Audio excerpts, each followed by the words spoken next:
बिस्मिल्लाहिर्रहमानिर्रहीम। स्टूडेंट्स, आज का हमारा मौजू है रिपोर्ट राइटिंग। तो इसमें हम आपको बताएंगे कि रिपोर्ट राइटिंग कैसे करनी है, उसके क्या क्या स्टेप्स हैं। तो इनको आप ज़रा तवज्जो के साथ देखिए।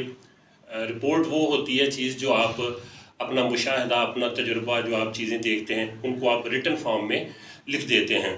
तो यहाँ पे हम आपको फॉर्मेट देंगे। फॉर्मेट का मतलब है नमूना, कि नमूना कौन सा है, इन बेसिस के ऊपर आपने जो है वो रिपोर्ट राइटिंग करनी है। थोड़ा सा इसमें अमेंडमेंट करके इसी तरीके कार को आपने लेके चलना है।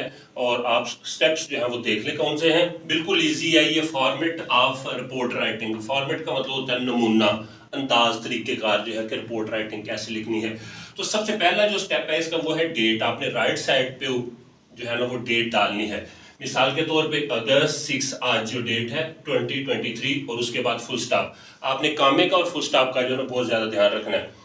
और उसके बाद अब आप लेफ्ट साइड पे आ जाएं और एक लाइन छोड़ के, और ये जो दूसरा स्टेप है हमारा वो है कि आपने उस शख्स का नाम और ओहदा जिसको आप रिपोर्ट लिख रहे हैं, जिसके नाम लिख रहे हैं, उसको जो है ना यहाँ आपने लिखना है। मिसाल के तौर पे मैंने मिसाल यहाँ लिख दी है the editor comma the daily times, और उसके बाद लाहौर और फिर फुल स्टॉप। तो ये उस बंदे के नाम जिसके नाम आप रिपोर्ट लिख रहे हैं, वो रिपोर्टर भी हो सकता है, किसी इदारे का हेड भी हो सकता है। तो आप उस तरह से इसके अंदर जो है वो चेंज कर सकते हैं। तीसरा स्टेप जो है हमारा वो है फ्रॉम, यानी जो लिखने वाला है वो यहाँ पे अपना नाम और ओहदा लिखेगा। मिसाल के तौर पे वो लिख सकता है आ रिपोर्टर कॉमा डेली न्यूज़पेपर, ठीक है ना। आप ये लिख सकते हैं, या आप और कोई चीज़ इसमें अगर अपनी तरफ से लिखना चाहते हैं कि आप कौन है लिखने वाले जो हैं, तो इसमें चेंज आप कर सकते हैं। उसके बाद है हमारा अगला जो चौथा स्टेप है वो है दी सब्जेक्ट। सब्जेक्ट के अंदर आपने रिपोर्ट का मौजू लिखना होता है, उन्वान लिखना है कि इसका उन्वान क्या है जो कि आप लिखने जा रहे हैं। मिसाल के तौर पे फ्लड के बारे में आप लिखना चाहते हैं कि फ्लड की क्या सूरत हाल है। चाइल्ड लेबर जो है ना वो आपका मौजू हो सकता है। इसी तरह से बैगिंग, जो मांगना है, गदागरी है, उसके बारे में कि आजकल बहुत ज़्यादा है और इसकी वजह से शहरी तंग हैं। लॉ एंड ऑर्डर की सिचुएशन बता सकते हैं कि क्राइम्स बहुत ज़्यादा हैं और कोई पूछने वाला नहीं है। इसी तरह से करप्शन आप लिख सकते हैं। करप्शन इम्तिहानात में भी हो सकती है और भी किसी तरह से हो सकती है। उसके बाद हमारा पांचवा स्टेप है सैल्यूटेशन।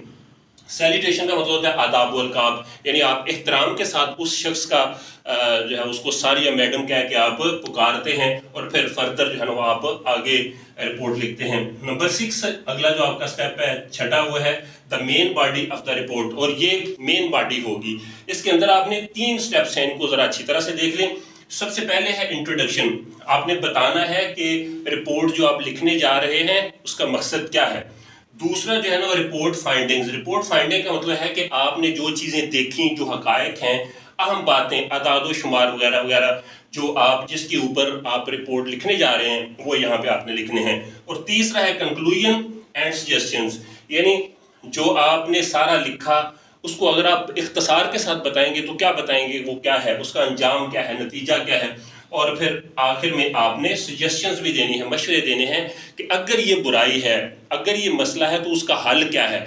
अगर आप कोई चीज़ करवाने जा रहे हैं तो फिर वो उसका किस तरह से उसको बेहतर तरीके के साथ किया जा सकता है।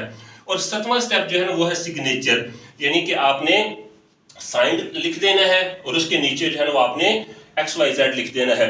यहाँ पे नोट मैंने लिख दिया है कि योर्स ट्रूली आपने यहाँ पे नहीं लिखना, क्योंकि लेटर्स के अंदर और एप्लीकेशंस के अंदर हम योर्स ट्रूली लिखते हैं, यहाँ पे हम रिपोर्ट के अंदर नहीं लिखते। राइट साइड पे एंड पे आके हमने साइन लिख देना है और उसके बाद XYZ आपने लिख देना है। ठीक है जी, थैंक यू वेरी मच।